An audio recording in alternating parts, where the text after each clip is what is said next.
Happy Canada Day, everybody. Canada 150. Our next stop is to New Brunswick, and it's brought to you by PutDownYourDamnPhone.com. Enjoy the sun and fun of the holidays, ditch the cell phone, live in the moment, and experience what's in front of you. If you know someone who's addicted to their cell phone, get them the book Put Down Your Damn Phone already at PutDownYourDamnPhone.com. Roch Voisine is a veteran in the Canadian music industry. I can say that. That's a good thing. And he's representing, I guess... I think it's the first time I've ever been called a veteran. But, 30 years is, it's getting there. Hey, let's be honest, though, in the music industry, that's an eternity. Nowadays, yeah, probably more and more down the road, yeah. This business is transforming a lot. And I'm not sure the term long-term fits in what's coming, but not the way people are consuming music. But it's hey, been there for 30. Hopefully for another 30, if at all possible. What I think is incredible is that you haven't aged a bit. Oh yes. Yeah, mostly from the inside. Okay. My knees are not what they used to be. My back. You don't see it, but I feel it. Okay, all right. Well, it doesn't show. But, a lot of people, I guess, maybe don't realize that you're originally from New Brunswick, or Edmundston, right? Yes. And then you made the jump to Quebec, or at least to the Montreal area. Why did that happen? Why did you move? It was a family move, right?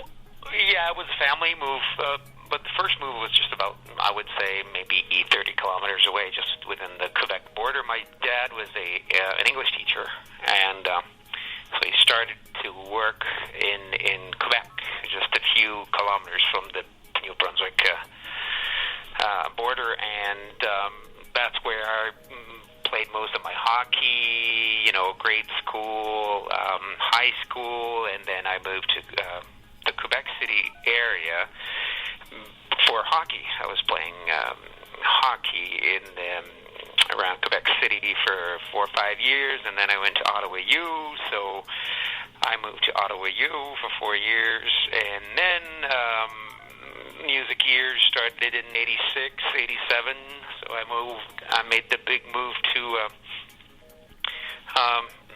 took a sabbatical, from school, and that was like 30 years ago. And, what have you been up to since? Did you say 8 minutes? Yeah, that's true. I should have prepared a point form, one of those things. Man, it's a lot of things in 30 years, a lot of things. But, I've had, great memories. I mean, both personal and with my work, Canada Day, I've hosted the Canada Day celebrations at night on Parliament Hill at noon. I've been up there just like, I was a student there, so my first big parties, big Canada Day parties were way back then. My God, I don't even remember. It's been so long, but it's I've had I had a chance to perform and also just be one of the people walking around watching the fireworks and enjoying the day. So.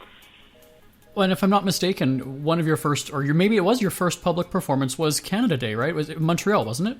Yeah, actually, yes. In 1986, my very first public performance at La Ronde in Montreal. There was over like 50,000 people there. Honestly, I didn't know what I was getting into. I was still out of U back then, and they just wanted to try me and see how I would perform on high stress, I guess. I don't know, but it was quite an event for me anyway, game changer. It's a do or die, I guess, situation. Then I knew I was fit for that kind of stuff, and that maybe it was a possibility that I could do that for a living, So it was quite an experience, I must say. Well, look on the bright side. At least there wasn't YouTube and social media back then. So if you screwed up, we'd all be still laughing about it. Yeah, nobody remembered. Right? No. Did he do okay? Yeah, legend says he did. Okay, that's good. There's no, they can't go back and watch. No. Which is a good thing. No. Mind you, it was on TV. So, right. That's true. I'm sure you can find it somewhere. If you're a good hacker, you can probably find that. So you've lived, so many different places in the country. I'm going to put you on the spot. Where is your favorite place to live in Canada? Well, my favorite place in Canada is the West Coast, is BC. I never lived there. I hope one day, because I love the sea and I love the mountains. I'm an avid skier, and I've been skiing forever in Europe, and since going to Europe to work, it was easier to go ski out there than do the same kind of travel the other way. But the few times I've been to BC, I think BC is just a stunning place. There's great spots everywhere in Canada. I've had the chance to go around on tour, and I haven't been to Yukon, Northwest Territories, and Nunavut yet, but I've done pretty much, and the prairies are quite stunning. Also, they call it, a big sky country, and you can't really figure it out until you get there, and then you step out of the car, or you look at this and you go, wow. Of course, home is home. New Brunswick, the people, Quebec.